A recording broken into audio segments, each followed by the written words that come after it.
Hello, my name's Steve B and I'm a presenter on Indie Live Radio.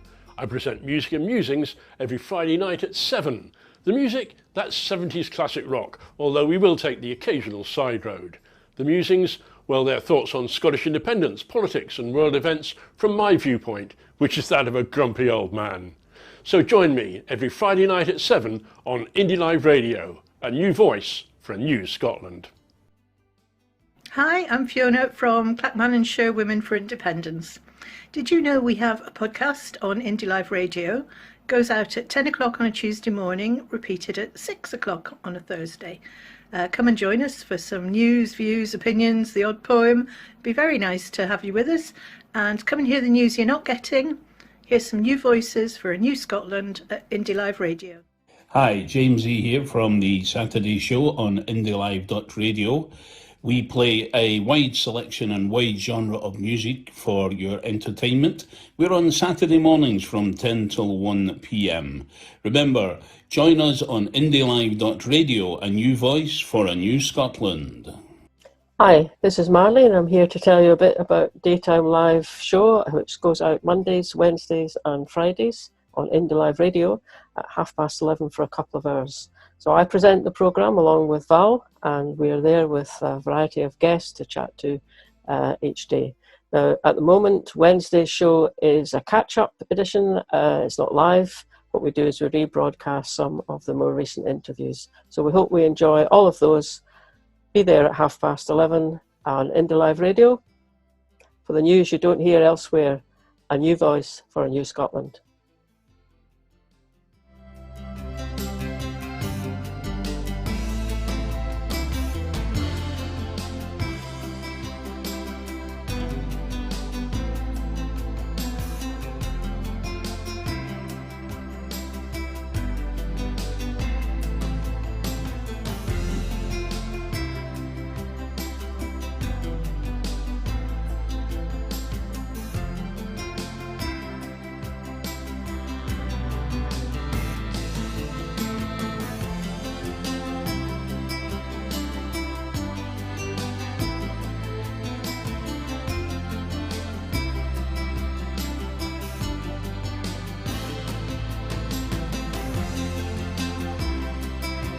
Film, you can watch this again, maybe part of it. It's Independence Live, yeah. A few people asked about YouTube. It'll be YouTube/Independence Live. That's where you'll find the footage.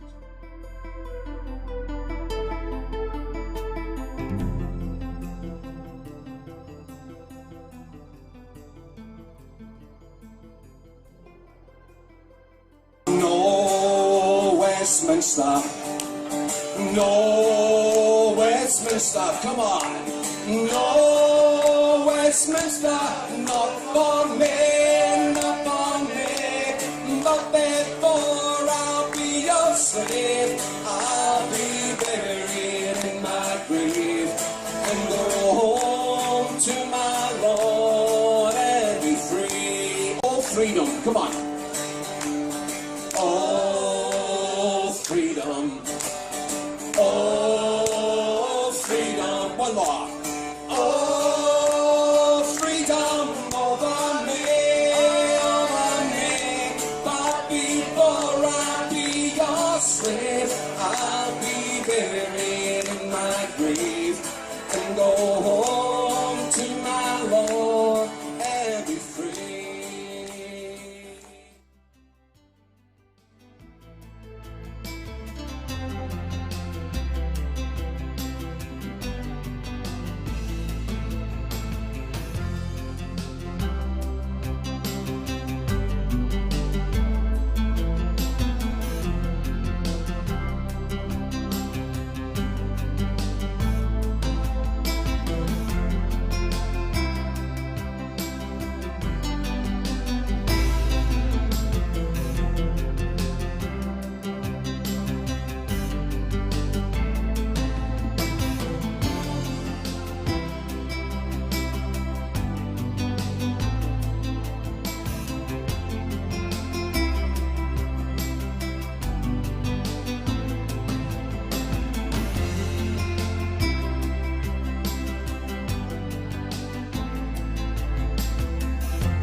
Hello, everyone. Good evening and welcome to the TNT show. You know, it's been another great day for British democracy. Boris Johnson is spending £100,000, that's right, £100,000 of your taxpayers' money on having his own plane. And he wants it painted with a Union Jack. Why? Well, to quote Boris, he says he doesn't like it being grey. Well, you know something, here at the TNT office, we're calling this Air Farce 1. Oh, by the way, he also wants to trade Tim Tams with Oz. Apparently, they can't touch you for it.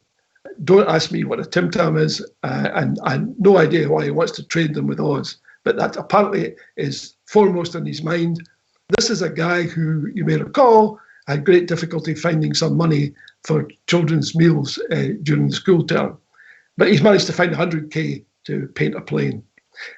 Good evening again. My name is John Drummond, and I'm your host for the next 60, and I guarantee you action-packed minutes. You won't want to miss this.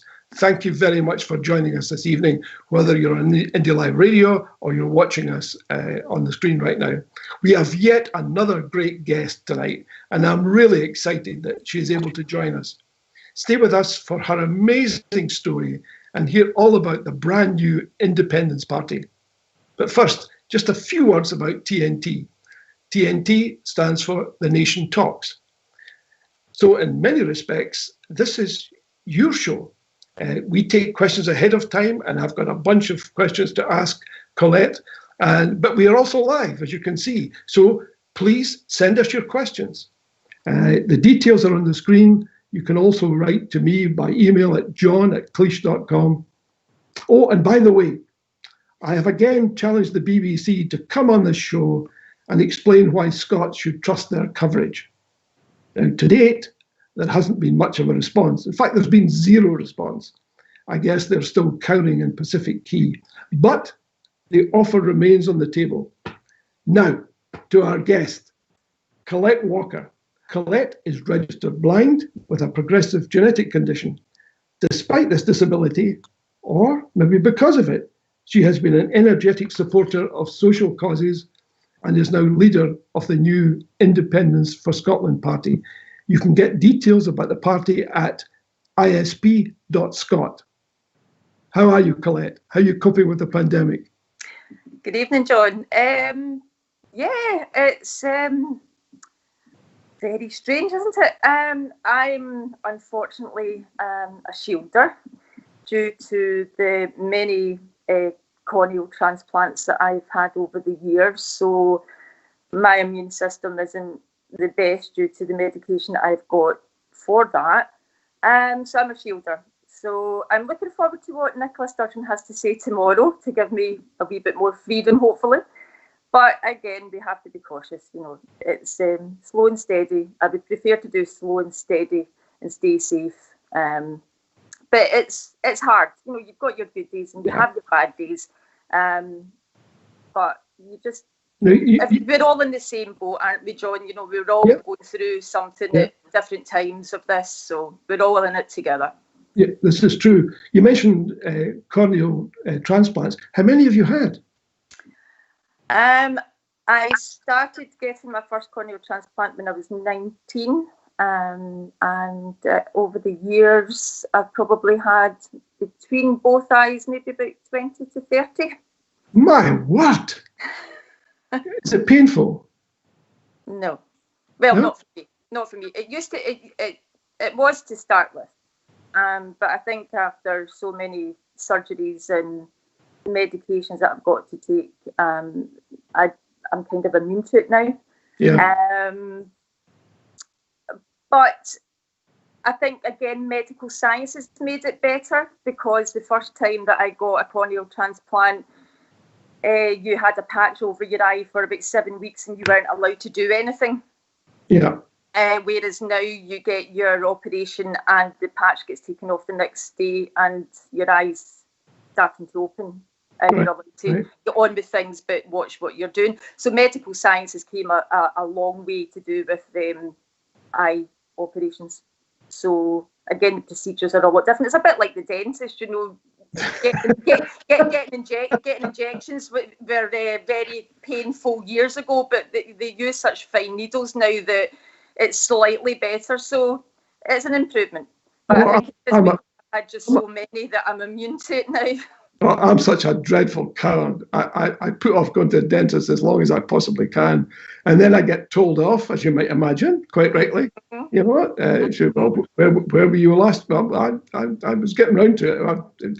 Difficulty fitting things in, all this nonsense. It's just cowardice. You know, there's no. So you quite like the pandemic because you've got an excuse now. You don't have to go. Precisely that. Exactly. You know, it's an ill wind that blows no one any good. Say, tell us a little bit about Kieran. Kieran, well, Kieran's, for those who don't know, Kieran's my son. He's 19. Unfortunately, he inherited my eye condition, and when he was about 5, he unfortunately, due to having acute glaucoma, which is part of the condition, he had to have a few operations leading up to his 5th birthday. And when he got his operation just before his 5th birthday here in Glasgow, a couple of times we had to go down to Moorfields in London, he unfortunately got an infection, and because there was a stent put through the eye to reduce the pressure in the eye, the infection was able to go right through to the optic nerve.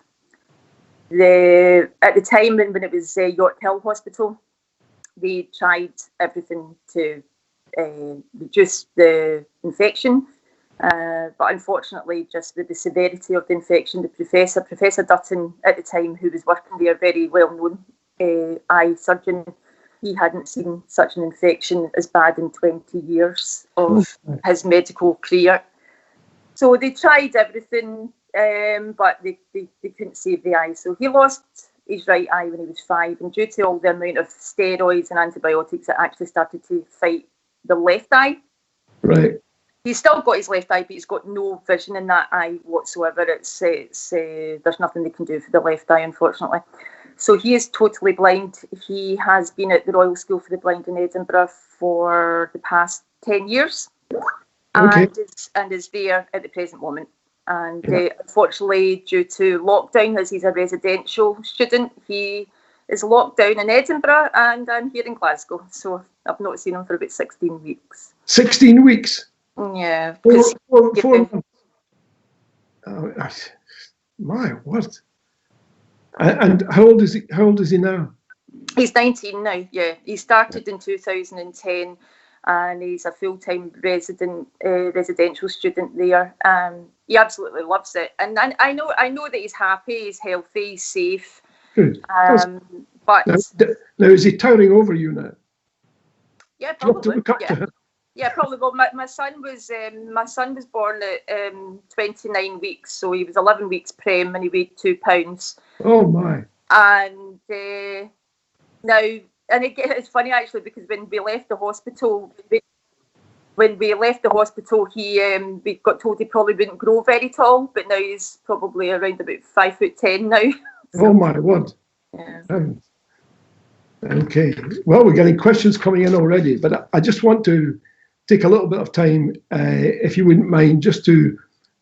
Oh, by the way, tell us a little bit about Barley before we go on to the.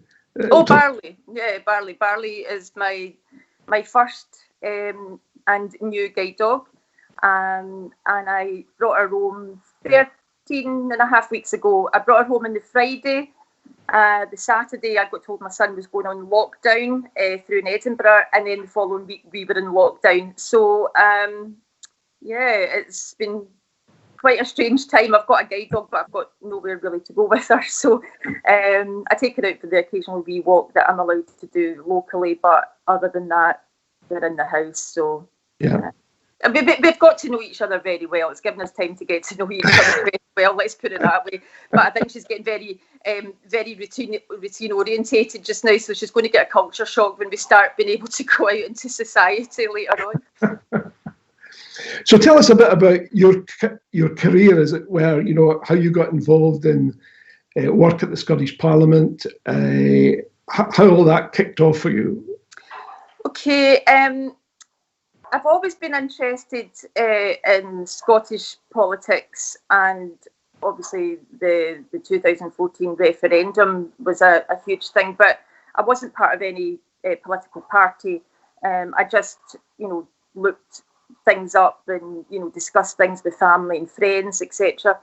In 2016, the Scottish Government brought out a fund called the Access to Elected Office Fund, and that was to encourage and enable disabled people to participate in politics more and to actually stand for elected office, whether it was be a local councillor or an MSP. It doesn't allow for MP because that's UK, it's only for Scottish elections. So they started that off in 2016, and it's the Inclusion Scotland that's actually managing the whole process. Okay.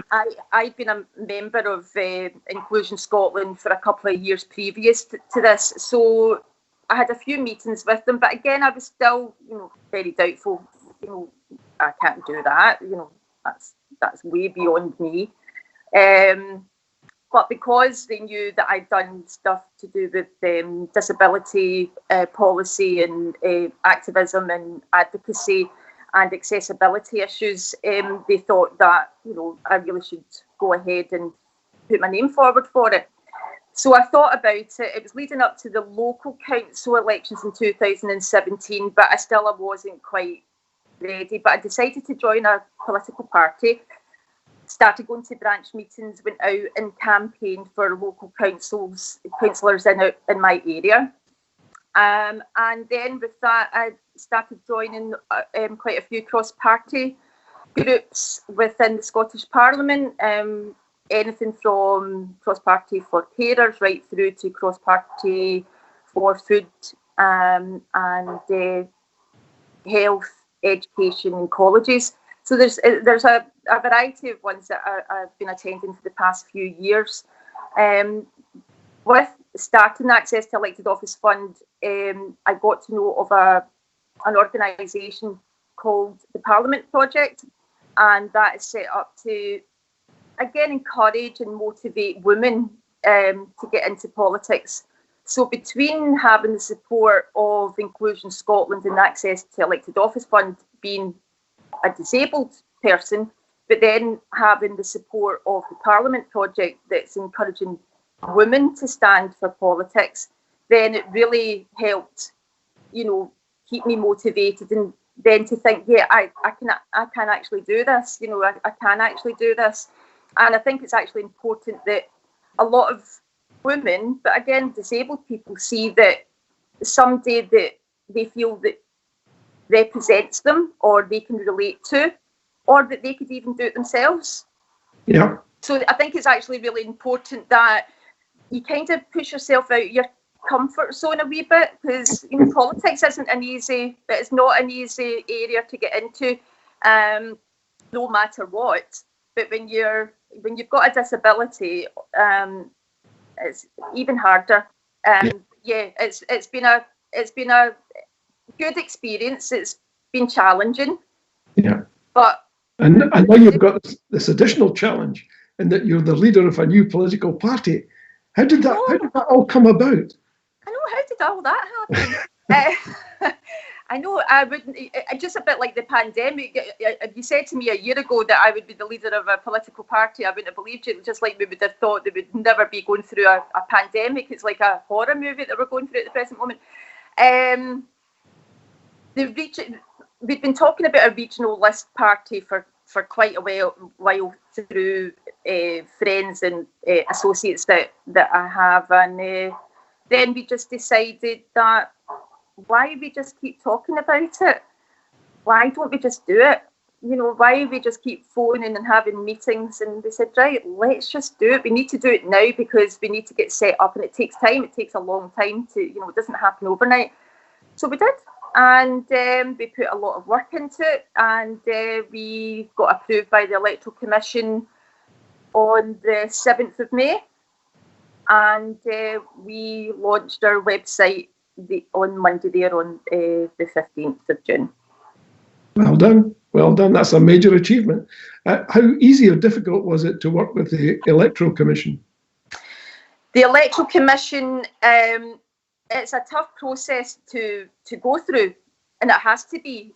Obviously, you know, at the end of the day, you are you're wanting to be a political party.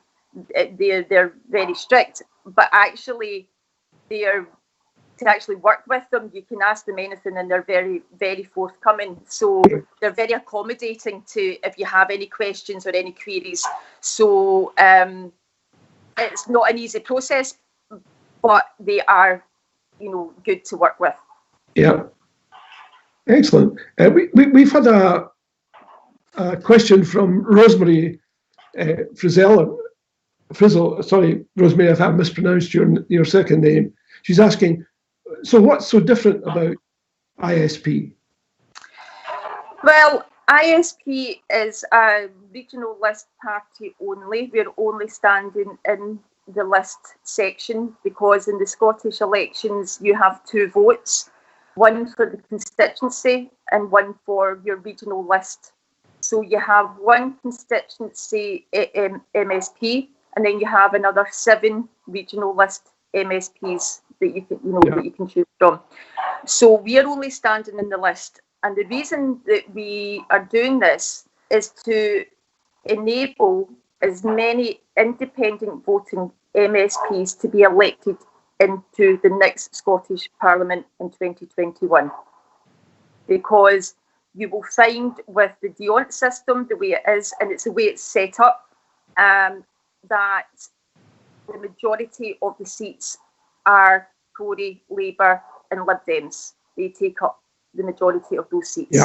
Yeah. So if you're wanting to have as many MSPs who are independent Scotland voters, you really need to vote for a ISP for that. James Silver is asking, who funds ISP and who will be their candidates? Okay, so we actually put up on Twitter yesterday, because we've had this question. Up until now, doing all the work to get registered, it's been self-funded, and all our time and effort is our own time and effort that we've put in. Anything that we've had to pay for, such as the registration that you have to pay for with the Electoral Commission, that's been self-funded by the co-founders. Okay. Now, when it comes to now that we've opened up for membership, we've got members coming in, so they pay membership. Some people are donating money, and then when it comes to candidates, they can then be able to do crowdfunders as well. Now, you've also got the situation in the next wee while that we are going to be looking to set up branches. So then you will have branch members who will then be able to do their own fundraising as well. Yeah. But what you have to remember is that all our donations and our yearly accounts all have to be submitted to the Electoral Commission, so they're all there for public transparency. Well, that's good. I mean, so you'll be setting up branches, you'll be adopting candidates.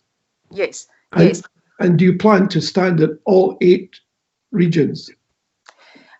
At the present moment, the only constituency that we are not planning on standing in is down south, because the SNP have got 3 MSP list seats there just now, but we have to look at the polls.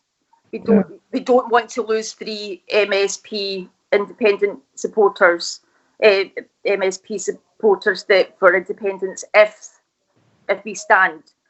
What we need to look at is later on how the polls are looking, because at the present moment SNP do not hold the constituency down south, and that's why they've got the list seats. When you say down south, you mean the borders? The borders are hard, yeah. Dumfries, Galloway, etc. They don't hold SNP constituency seat. Yeah. So that's how they've got the 3 list seats. But if it looks like that they were going to win the constituency, it's something that we might have to look at, because they could then potentially struggle getting even one seat. Yeah, okay. Dougie Bendel on Periscope is asking, Colette, hi, he says, if there are three, if it ends up being that there are three indie list parties, I guess he's saying that would be the SNP, the Greens and yourself. Though you have to think there might be others at some stage. I don't know. How will you agree on which seats to target? Well, the SNP, if they're going to be the majority of the constituency, then voting SNP for your second vote is really a wasted vote in the first place, due to the Dion system. Whether the Greens are still there and we're here, I don't know what other parties might come on board or who are going to be standing. That's something that we're going to have to look into nearer the time come election time, because that's when we'll know who's standing where and what candidates are going forward. I think it's a wee bit too early right now to think about who's standing where for other parties. We just have to concentrate on what we are doing with candidates at the present moment, and then. So, how many candidates do you think you'll need? Good question. As many as we possibly can. As many as we possibly can stand. We can stand up to 12 in each region. Yeah, 12. You can stand 12 in each region. Yeah. Oh, really? And that's only for the list.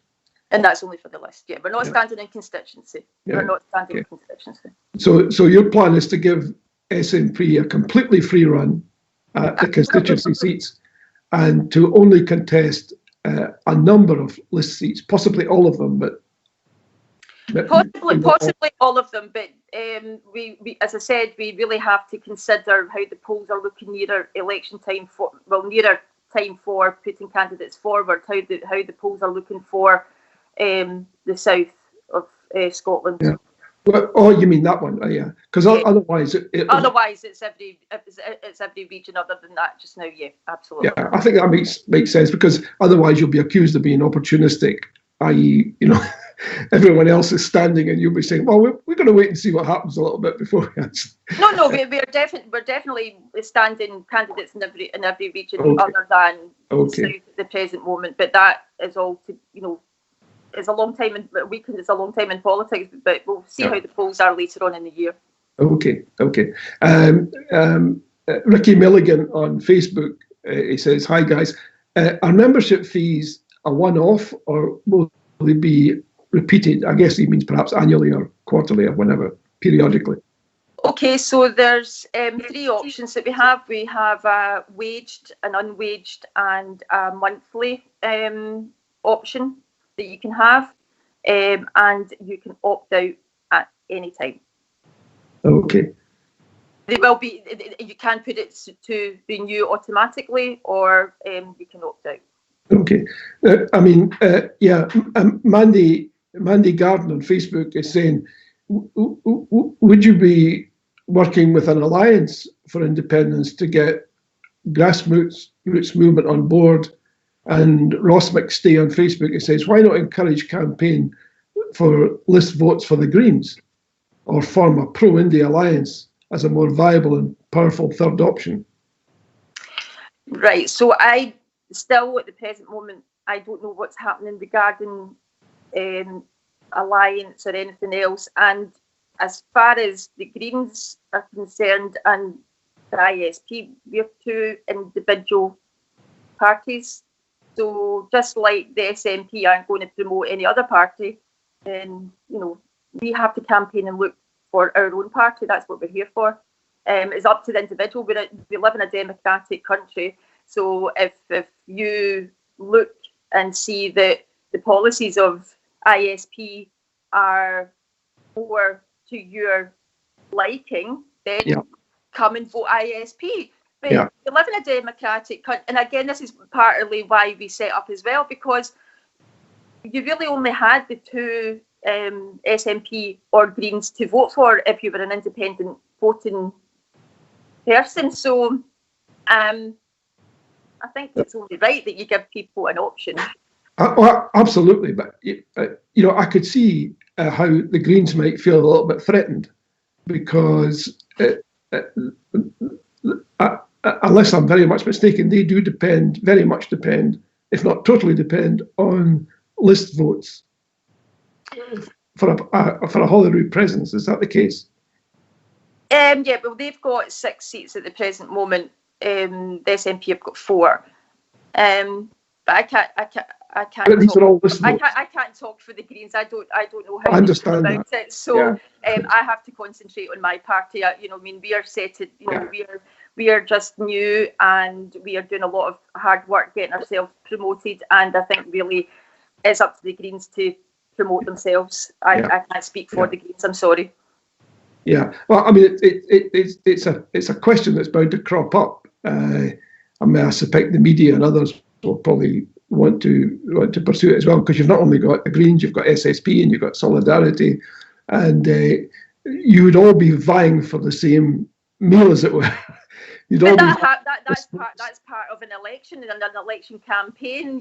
That it happens with all parties. You're all wanting to win a seat and get as many of your candidates elected as possible. So we're no different. We want people to have a choice and not have to lend another party their vote just because they're an independent supporting party. We've got slightly different policies to the other parties, so if you like them, then it's something that they can choose. Yeah. Have you had any discussions with the Greens or any of these other parties? No. No. Okay. Not yet. No. Yeah. I mean, I imagine it's possible that they'll want to get in touch as the party, as the ISP begins to grow. Well, as I say, we only got elected, registered just over a month ago, and we're now just starting getting members in now. So, and again, lockdowns making it difficult all round for everybody. Yeah.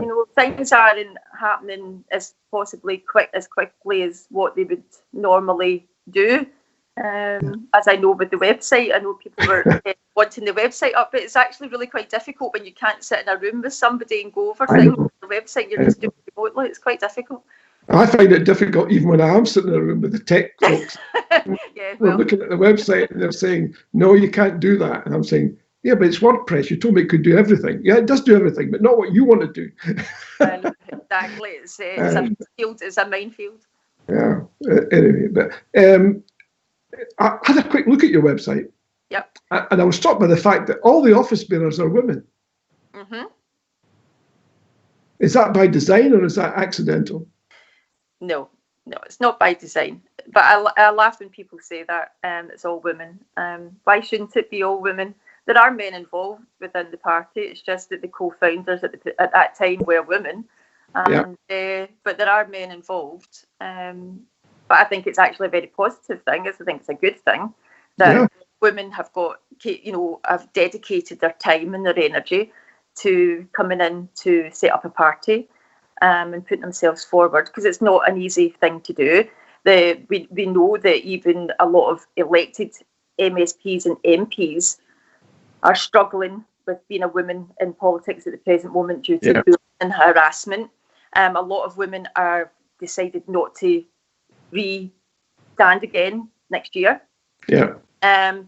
So I think it's a really positive thing, and we do need more women in politics, because we are still not, when you look at whether it's Westminster or Holyrood, it's still not a fair share of women that are there. And again, with myself having a disability, there isn't as many people there to represent a minority group there either. That people who are out there, policies are getting made for them, but not by people who have the everyday experience of why or how those policies should be made, and how they were going to help that particular person overall in their life. It's just like when the Tories changed the DLA to PIP. Now, they didn't do any consultation with any major disability groups. They just decided that they were changing it. Yeah. But the difference with the Scottish government, when they got some of the devolved powers for their new social security, they set up the experience panel, which I was on from the start. They wanted to hear people that had experience of using social security. Yeah.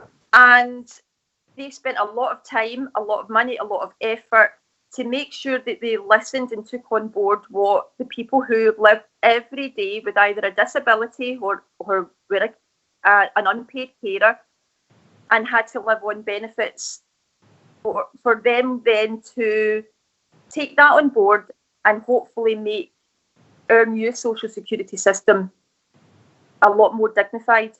Yeah.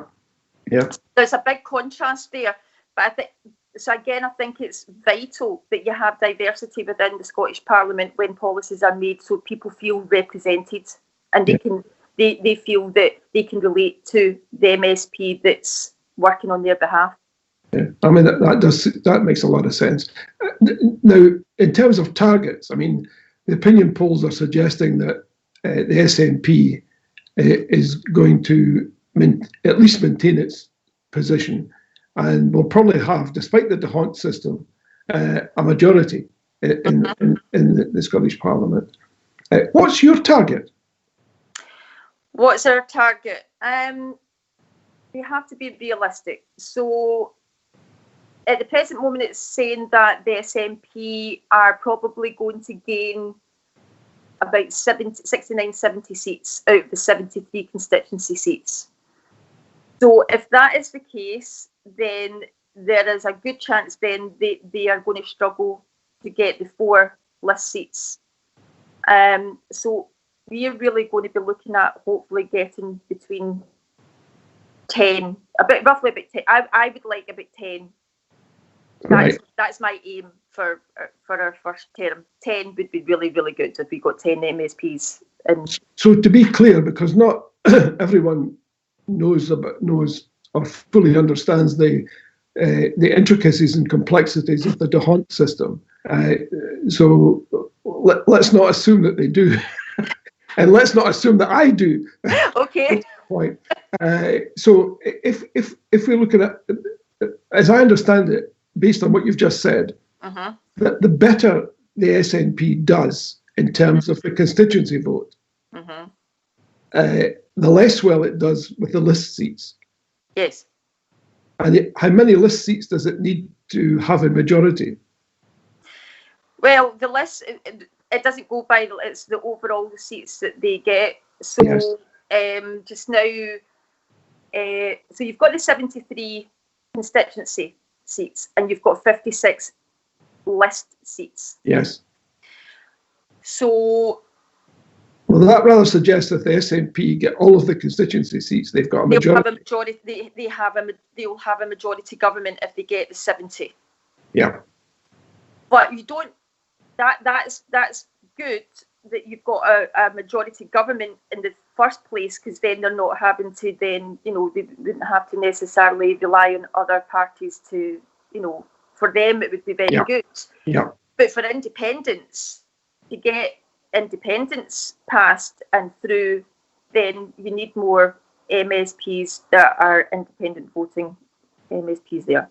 Right. So what happens is we've actually got a video that's on our website and it's on Twitter that you can look at, and it details it really quite well, because it's very it sounds complex when you're talking it, but when you look at it and you see the video, it's actually quite easy, to be fair. Yeah. You have your constituency, which is first past the post. Yeah. And then you have your regional list, which is representation. So you have 7 rounds. So on the video that we've got, if the SNP win, say, 9 constituency seats, and in the video it says that the Tory party win 1 constituency seat, that's the 10 constituency seats that are in one region, right? So when it comes to the regional list, you then go, SNP won 9 seats, so you do 9 plus 1, which is 10, and you divide the amount of list seats, the votes that they get. So say they get 100,000 votes, divided by 10. So then they only get 10,000. Yeah. And the same as the Tories, if they had then 50,000, they got 1 constituency seat. So you divide 1 plus the 1 that they've got in the constituencies, which is 2. So you divide the 50,000 by 2 in that round, and they get 25,000. Yeah. So depending on what the Lib Dems and Labour and Greens and ISP get, then we don't get divided because we didn't get any constituency seats. We're on 0. So all our votes, and this is the major part, all our votes in that regional list do not get divided because we haven't stood in the constituency. Yeah. Okay. They don't get divided. I think I got it. I still feel, I mean, the video shows you stage by stage every single round, and it shows you how the maths work. Yeah. So it's better to look at the video. Yeah, I'm sure that will be helpful because, I mean, I tested the average person's understanding of the haunt this morning, and I must say, after about 5 minutes conversation, both the people I was talking to said, "I just don't get this. No. I just don't." But the thing is, you've got to remember it was set up for the purpose that not one party can take the majority in both votes. It's so that you do get proper representation. Yeah. I mean, I see that. I think it will certainly be. It's a challenge for everyone. I mean, I was astonished at how long. I mean, if you think of the age of the Scottish Parliament, I'm astonished that people still really don't even begin to grasp how the voting system works. And that it seems to me there's a major educational job to be done by somebody. I'm not suggesting you guys have to do it, but I think somebody somewhere.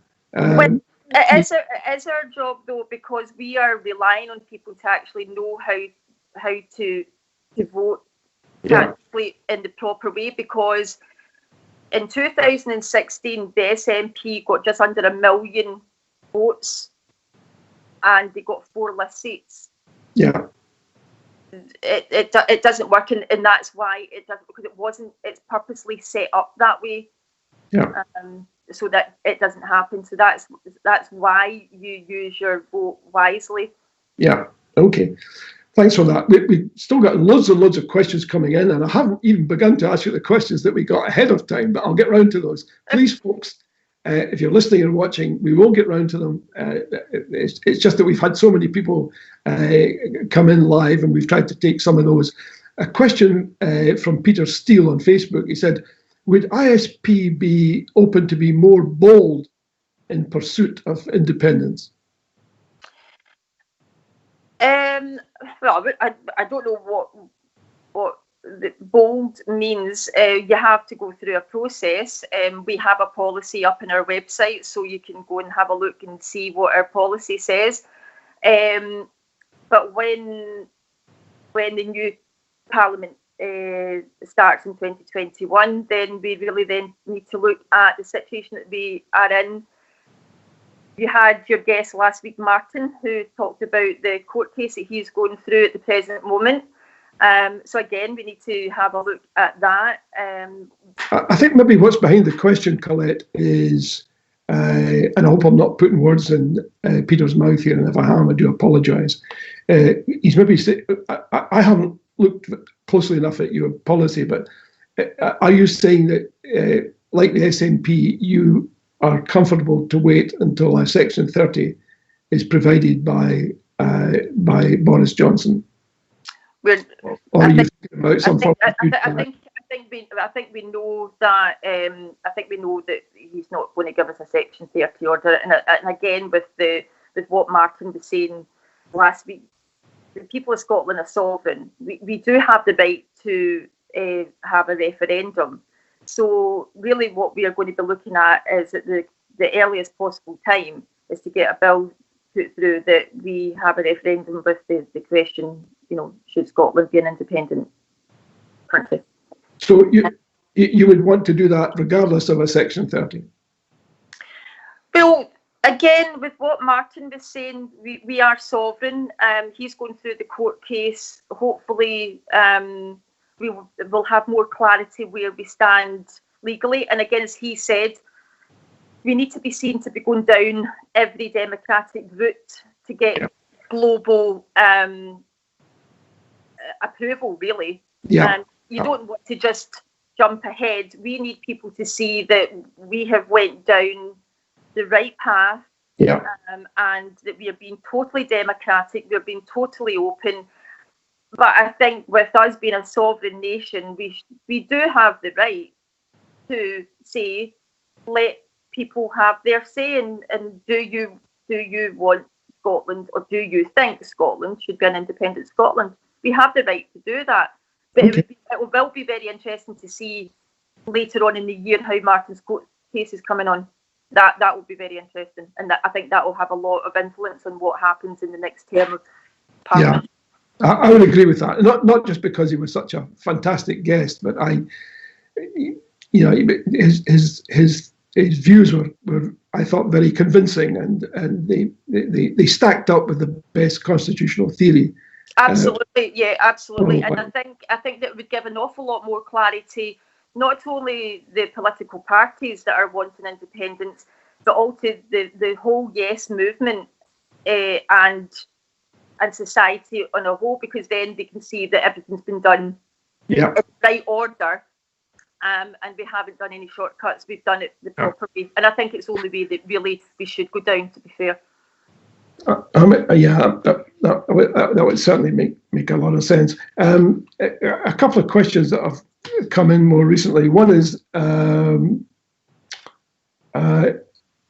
people are saying that they're rather assuming that people can't be members of two parties.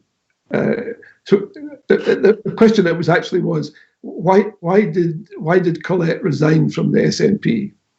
Why did I resign from the SNP? First of all, no, you can't be a member of two political parties. That's a conflict of interest. In the Scottish election, yes, you can vote for two different parties, because a lot of people would vote normally SNP and Greens in the past. Why did I resign? There was a lot going on within the party that I wasn't happy with, and I just didn't feel that I could continue on with the party, and I just wanted to move on. And I don't really want to go into the gist of everything that went on within the party with myself, but there was a lot of bullying, and I just didn't feel that I could continue with the SNP, which is very unfortunate, because I was totally dedicated to the SNP and the independent movement, but it just didn't work out. Yeah. But we're here today, and we're moving forward, and we're progressing. And well, as you said, you can't be a member of two. No, you can't be a member of. No. But as I say, you can't constantly. You have to think about what's best for you, and there was just a few things that I could not continue with the party, so I left, and then we have now set up the ISP. Okay, here's a question. Thank you for that. Somebody's raising what they call a practical point, and it is a serious practical point. They say loads of yesers campaigning will be telling voters SNP 1 and 2, while others will be saying SNP plus ISP. Uh-huh. And the questioner is saying, I can't see that going well. Plus, it's almost impossible to sell the ISP without a bit of SNP bad. And then you round up telling people to vote SNP on the constituency vote. He says, I find this confusing. Right, we've never said SNP bad. That's just not the case. So I don't know where that came from. We will. Well, I think maybe what he's saying, he's not saying you're saying SNP bad. He said people who hear the message will wonder why, because as we discussed earlier, there's a whole bunch of folks out there who haven't the slightest idea how the DeHunt system works, not even an iota of an understanding. And I'm not being in any way pejorative now. It's a fact. It seems to be the case. And therefore, what will be happening now, perhaps, or next year rather, is that people will be hearing a message that says SNP constituency ISP list, and immediately say, well, why? Now, it makes abundant sense to you, but it might be, this questioner is saying, it might be a confusing message to some of the electorate. Okay, so SNP are the main political party that are there for independence. So they've been the main contender always. Up until now, you've had Greens and you've had SSP. You've sometimes had Rise. So you've always had some smaller political parties that are independent voting and standing as well. You know, we had SSP that had a couple of MSPs elected. It's got nothing to do with SNP bad. We want SNP to get the constituency votes, and we're wanting to get the list votes because we don't have we've not had a majority of unionist constituency seats for a very long time in the Scottish Parliament. So we want the SNP to continue getting the constituency seats because they're the main independent party. But we need to have a diversity of other voices and opinions on independence to basically get independence moving again, get the campaign going, and we need more MSPs there instead of having Lib Dems, Tories and Labour in the list seats because they're just to constantly block it. Yeah, I know there must be a lot of people watching and listening to this thinking, gracious, I can think of a whole bunch of MSPs that would be we'd be better off without in the Labour and Tory ranks. I won't name any names that have been suggested, but somebody has, and it's an interesting point. This they're saying they're concerned about the material that's available online, which says, "What's this list vote thing people are talking about?" And if you want more information, contact, and it says exactly what you said. But what they're saying is that framing this as one more independent party will help, while aggregating the unionist vote is misinformation. I think, again, these are all kind of the same type of questions, but just formed in a slightly different way. If they look on our website, there's a blog on the website that tells you the whole system of the DeHunt system and about why we need the list parties. These are all just kind of the same type of questions. So until you really look at the whole DeHunt system and you look at as I say, there's the video there to look at the actual process of how the votes are divided and allocated to a seat, then that would really help if they looked at the blog and the video. Okay, we got a question on Periscope, and Jane G is asking, will you have a fully costed manifesto outlining the economic case for an independent Scotland? Yes, every political party brings out a manifesto at election time, so that's exactly what we'll be doing. And I assume it'll be based on what's on the website presently. Yes. Okay. So, in what ways do your policies differ from the SNP? I don't want to be seen as SNP 2, like some people have said. We have got our own visions, such as, I've been always a big believer in a better education system, especially for ASN and sensory impaired, especially further education, because it's not exactly ideal at the present moment. So there's things there that we would like to look at it with a fresher outlook, and how to change it and maybe reform things. And again, it's something that I've been looking at for a very long time is social care. And I think with the pandemic, it has showed the major flaws that is within the social care system. Yeah. And you have to remember that social care, when people say social care, they automatically think of older people. Yeah. So social care can start from when you're a baby right up until death.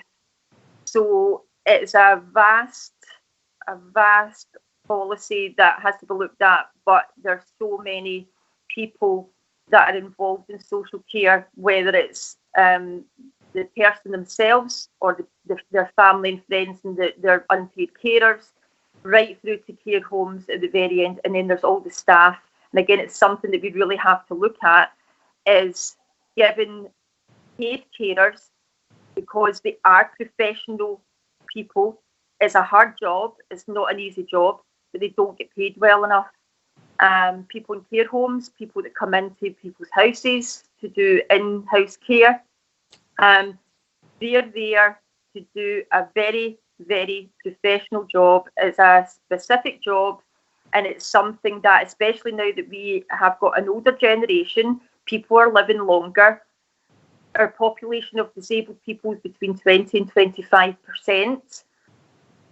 There's a lot of people that need social care for one form or another, but we need to look at the overall package, but we also need to look at the employment of social workers and social care providers, because it's not a job that people are wanting to go into because it's not very well paid. Yeah.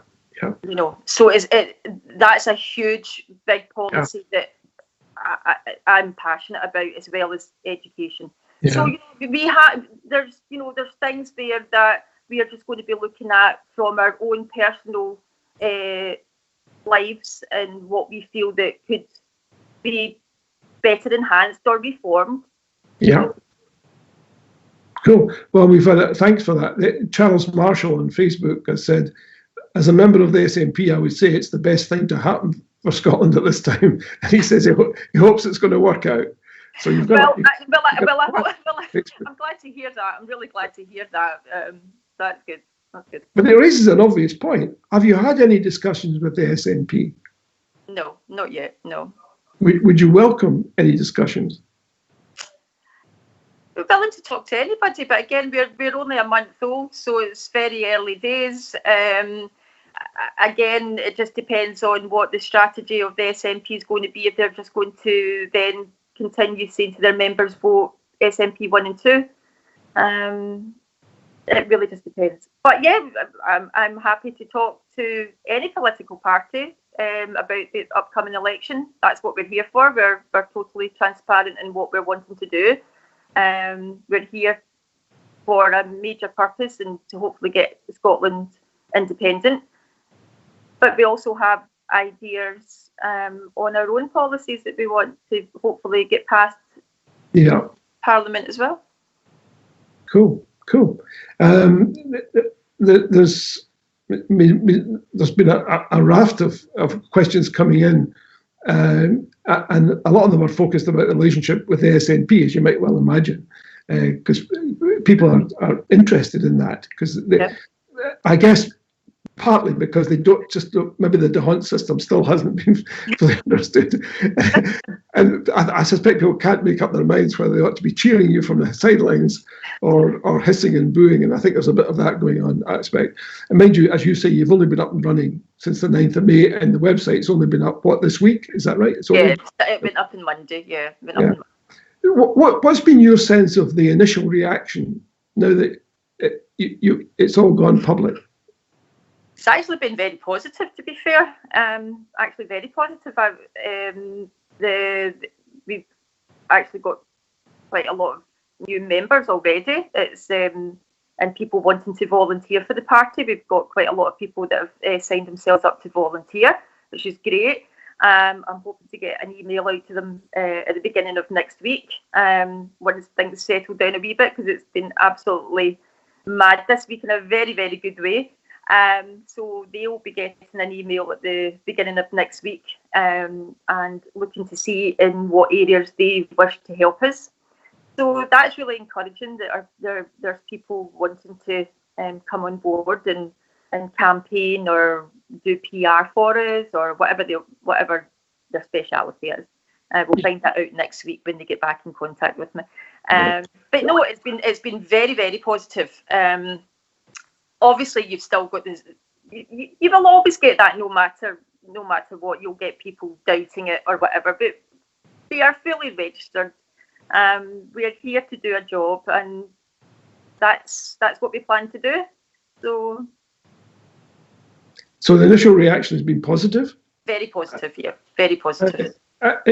We did have one question about the media. Mm-hmm. Who talks to the media on your behalf? Somebody was saying that they couldn't find out how the media you would connect with the media.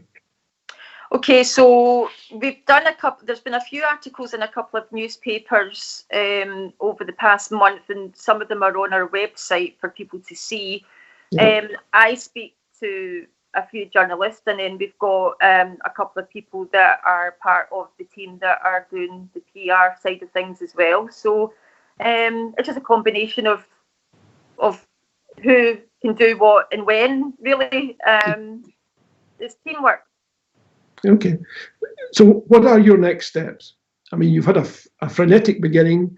You've done all this work through the Electoral Commission. It's all very impressive. But then people look to see what you're planning over the next period of time.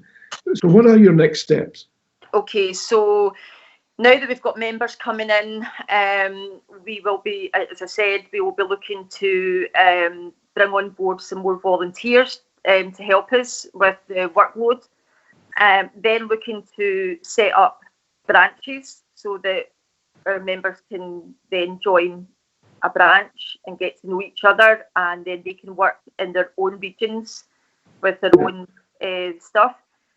We then will be obviously looking for candidates to come through to vet them and see how many come through to get vetted, and then just making sure that we continually inform people about the DONT system and promote us as much as we possibly can.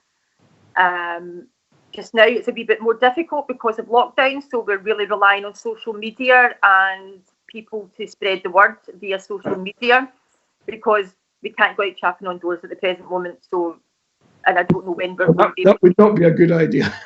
No. So, we're a wee bit limited just now to what we can do. So really social media is our major factor here, and putting stuff up on the website, if anybody is wanting to, if somebody was good at graphics and wanted to put up anything on the website, any volunteers that are good at graphic design and things like that, absolutely fine. We really just have to promote things via our technical wizardry just now, because we can't go out and speak to people face to face and chap on doors. Colette, we're coming to an end. You've been a great guest, and hopefully people have found what you were saying informative. Is there any, in a sentence, any message you would like to sum up with? Just for people to understand the voting system, get to know the voting system, understand that if you want as many MSPs that vote for Scottish independence, you really have to vote for SNP and ISP too, and get as many MSPs in the list seats as possible. But look at the website, look at Twitter, all the information's there for you. Okay, well, that's the message, folks. Sorry, our time is almost up. A big thanks to Colette, and if you take into account the challenges that Colette has overcome, then it behoves us all to go out there and convince people to support independence. There's a lesson there for all of us. A big thank you to all of you for watching and listening tonight. We hope you've enjoyed the show. We again have a formidable list of guests coming up. And next week, the renowned author Billy Kay will be joining us at 7 p.m. next Wednesday. Please don't miss it. In the meantime, look out for my Constitution column in the Sunday National this weekend, where I shall be posing this question. Who said the following? More and more, the House of Commons tends to become a putrid mass of corruption, a quagmire of sordid madness, a conglomeration of mercenary, spiritless hacks, dead alike to honour and self-respect. Who do you think said that? Go to the column on Sunday and you'll find all the details. Before closing, a very important message. Please support Indie Live and Indie Live Radio. New voices for a new Scotland, and for all the news you're not getting from elsewhere. If you like the TNT show, send a donation to Indie Live. Do it now. Thanks again for joining us. And remember, it's been a great day for democracy. The breaking news is that until his plane is painted, Boris is using Lion Air. Good night all. Take care. Thanks, Colette. Thank you.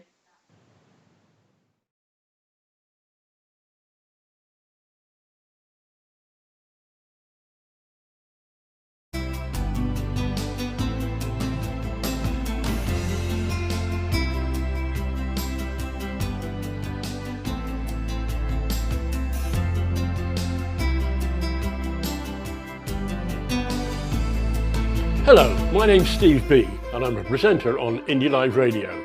I present music and musings every Friday night at 7. The music, that's 70s classic rock, although we will take the occasional side road.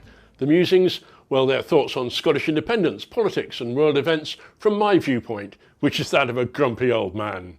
So join me every Friday night at 7 on Indie Live Radio, a new voice for a new Scotland. Hi, I'm Fiona from Clackmannanshire Women for Independence. Did you know we have a podcast on Indie Live Radio? Goes out at 10 o'clock on a Tuesday morning, repeated at 6 o'clock on a Thursday. Come and join us for some news, views, opinions, the odd poem. It'd be very nice to have you with us. And come and hear the news you're not getting. Here's some new voices for a new Scotland at Indie Live Radio. Hi, James E here from the Saturday show on indielive.radio.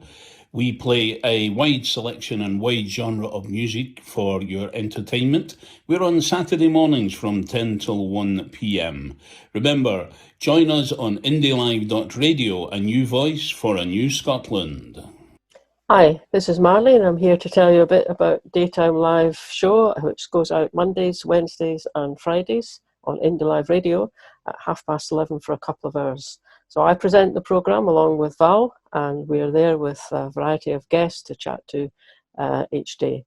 Now, at the moment, Wednesday's show is a catch-up edition. It's not live. What we do is we rebroadcast some of the more recent interviews. So we hope we enjoy all of those. Be there at 11:30 on Indie Live Radio. For the news you don't hear elsewhere, a new voice for a new Scotland.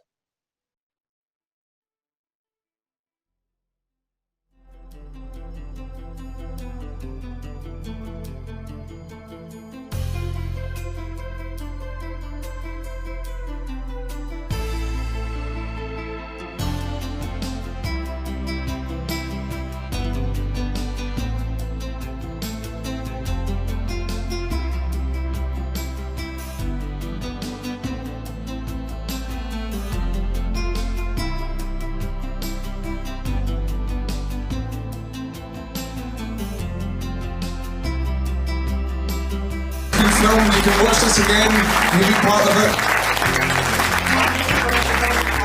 It's Independence Live. That's on YouTube. It'll be YouTube.com/Independence Live. That's what you'll find.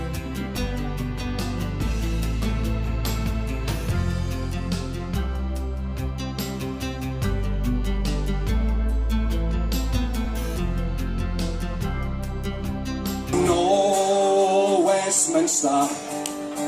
No Westminster, come on. No Westminster, not for me, not for me. But before I'll be your slave, I'll be buried in my grave.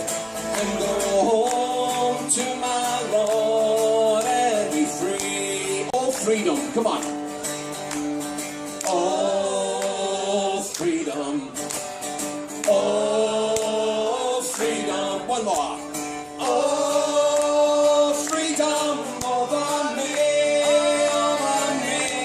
But before I be your slave, I'll be buried in my grave and go home.